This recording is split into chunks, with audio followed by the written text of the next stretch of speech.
Welcome back again बेटा। तो आज हम डिस्कस करने वाले हैं आपकी वर्कशीट नंबर 3। तो वर्कशीट नंबर 3 में देखो बेटा, हमने क्या पढ़ना है, दो चर वाले रैखिक समीकरण।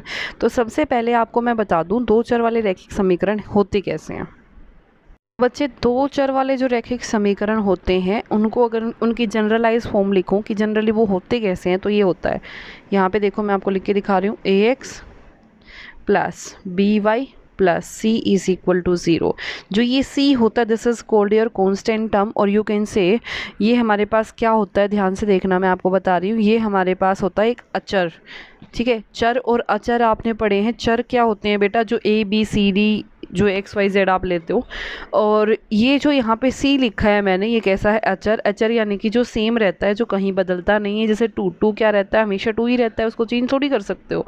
तो 2 कैसा हो गया, अचर। ओके, अब देखो अगर मैं बात करूं, ये आपका प्लेन है, ये आपका क्या है, एक प्लेन, और ये क्या है आपका प्लेन, यानी कि एक जैसे बोर्ड हो गया, समतल वो हो गया, तो ठीक है, सरफेस हो गया। तो अब ध्यान से देखना, ये प्लेन के ऊपर मैंने एक एक्स वाई ग्राफ बनाया। तो ग्राफ के अंदर ये आपका एक्स एक्सिस यहाँ होता है एक्स डैश। एक्स डैश का मतलब क्या, नेगेटिव वैल्यू ऑफ एक्स। यहाँ पे वाई और यहाँ पे वाई डैश। यहाँ पे क्या होते हैं, प्लस वाली वैल्यू, यहाँ होती है माइनस वाली वैल्यू, यानी कि यहाँ जमा वाली और यहाँ घटा वाली। जिस पॉइंट पे ये मिलते हैं, ठीक है, जिस पॉइंट पर ये मिलते हैं उसको क्या बोलते हैं। तो बेटा इसको हम क्या बोलते हैं, बेसिकली हम इसको बोलते हैं मूल। जहाँ आपका x और y एक्सिस क्या होते हैं, मिलते हैं, जहाँ आपका x और y एक्सिस क्या होते हैं, मिलते हैं, उसको क्या बोलते हैं, मूल।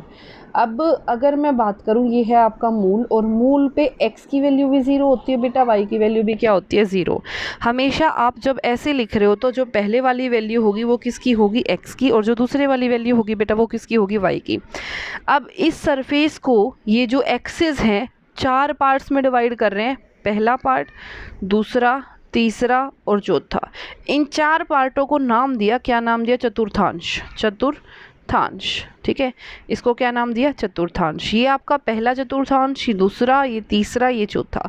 तो पहले में क्या होता है बेटा, x भी प्लस का होता है, y भी प्लस का होता है। दूसरे में क्या होता है, x आपका माइनस का होता है, y आपका प्लस का होता है। यहाँ पे आपका दोनों क्या होते हैं, माइनस के, और यहाँ क्या होता है आपका x प्लस होता है, y क्या होता है, माइनस। समझ आ गया सबको। अब आते हैं बिना टाइम वेस्ट किए अपने नेक्स्ट क्वेश्चंस पे। नेक्स्ट क्वेश्चंस देखो क्या कह रहे हैं आपके, ये था आपका बेसिक। अब बिना टाइम वेस्ट किए करते हैं आपके नेक्स्ट कॉन्सेप्ट को, देखो ध्यान से। इसने बोला एक रैखिक समीकरण के अपरिमित रूप से अनेक हल होते हैं।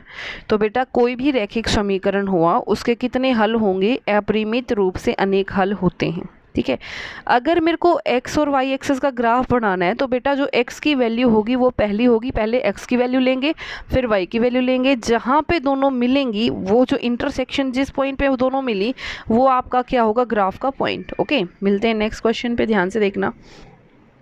इसने बोला मान लीजिए ए बी सी वास्तविक संख्याएं हैं।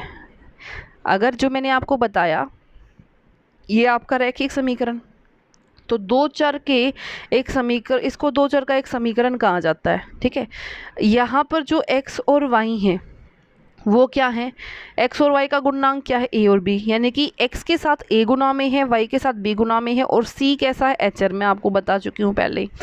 अब देखो ध्यान से अगले क्वेश्चंस पे जो उन्होंने क्वेश्चन दिए हुए हैं। P आपका क्या है, 4 और 0। तो आपने एक चीज़ का और ध्यान रखना है बेटा, x वाली जो लाइन होगी उस पर y की वैल्यू 0 होगी, y वाली जो लाइन होगी उस पर x की वैल्यू 0 होगी। एक P पॉइंट दिया हुआ है, P पॉइंट क्या है, 4 और 0। मैंने आपको बताया था पहले वाला x है, दूसरे वाला क्या है, y। तो x की वैल्यू क्या है, 4, कहाँ पे है, ये रहा। ठीक है, तो ये वाला पॉइंट आपका हो गया P। ठीक है, आगे देखो इसने क्या बोला, Q भी 4, यानी कि यहाँ पे x भी 4 और y भी 4। तो x भी 4 और y भी 4, x के भी सामने गए और y के भी सामने गए, जिस पॉइंट पे दोनों मिल रहे हैं यहाँ मिल रहे हैं। तो ये वाला आपका क्या हो गया, ये वाला पॉइंट आपका क्या हो गया, Q। ठीक है, ये बन गया आपका Q। अब उसने बोला R में x 0 और y 4। x 0 मैंने बताया, y वाली लाइन पे x 0 होता है, तो कहाँ है 4, ये रहा। तो ये क्या बन गया, 0 और 4, और ये आपका पॉइंट है R। इसने बोला O से P को मिलाओ। ये ओ से पी मिला दिया, सीधी लाइन जाएगी। क्यू, पी से क्यू को मिलाओ, इससे इसको मिलाओ और इससे इसको मिलाओ। अब बताओ प्राप्त आकृति। अब देखो सारी, ये भी 4 ये भी 4, जब आप स्केल से मेज़र करोगे ये भी 4 ये भी 4, तो ये कैसा बन गया बेटा? वर्ग। तो यहाँ आंसर क्या आ जाएगा? वर्ग। क्लियर। नेक्स्ट देखो इसने क्या बोला, पता लगाइए कि -2 और 1, मैंने आपको बताया था ये किसकी वैल्यू है? x की, और ये किसकी वैल्यू है? y की। जो पहली वैल्यू होगी वो हमेशा x, दूसरी वाली वैल्यू किसकी होगी? y की। इसका हल है या नहीं? समीकरण क्या है? 2x जमा 3y बराबर -1। पहले लिख लो, 2x जमा 3y बराबर है -1। x क्या है बेटा?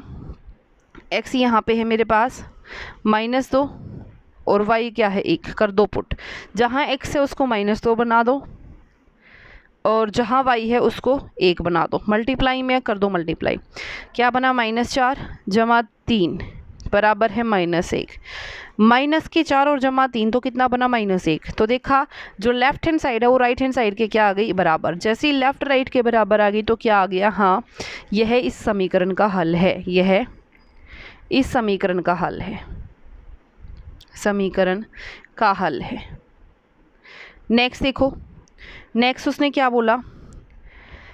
समीकरण -7 जमा 2y, ठीक है, और -15 बराबर है 0। इसमें एचर क्या है? ठीक है, तो एचर देखो यहाँ पे क्या लिखोगे? एचर का मतलब है जो तुम्हारी मैथ की वैल्यूज़ हैं। तो देखो यहाँ पे क्या लिखोगे? एचर क्या है? a यानी कि -7, b क्या है? 2, c क्या है? -15। ठीक है, आगे देखो, एक रैखिक समीकरण में कितने हल होते हैं? अभी अभी हमने पढ़ा था, एक रैखिक समीकरण में अपरिमित रूप से अनेक हल होते हैं। तो यहाँ पे आंसर क्या आ जाएगा आपका? अनेक हल। तो यहाँ पे कितना आ जाएगा? अनेक हल। ठीक है, आगे देखो, समीकरण इसके 3 हल निकालो और उसको ग्राफ पे लिखो। तो मैं इसको सारे को रफ कर रही हूँ, साथ के साथ में नोट कर लेना। अब मैं यहाँ पे आपको ये वाला क्वेश्चन सोल्व करके दिखाऊंगी। देखो यहाँ पे पहले आप ऐसे बॉक्स बनाओगे, यहाँ पे x, यहाँ y। अगर इस समीकरण के अंदर आपने x को 0 मान लिया तो y की वैल्यू कितनी होगी बेटा? 10/4, 2 पंजे 10, 2 दूनी 4, तो कितना आ गया? 2.5। अगर आपने y को 0 मान लिया तो x की वैल्यू कितनी होगी? ये 2 वहाँ जाके क्या हो जाएगा? भाग। तो कितना बन गया? 5। अब देखो यहाँ पे ध्यान से, यहाँ पे थोड़ा सा अगर इसको आगे लेके चलूँगी तो ये वाला पॉइंट कितना हो गया? 5। ठीक है, तो पहले देखो x की वैल्यू 0 और y की वैल्यू कितनी है? 2.5। तो 2.5 कहाँ होगा बेटा? 2 और 3 के बीच में, यहाँ पे।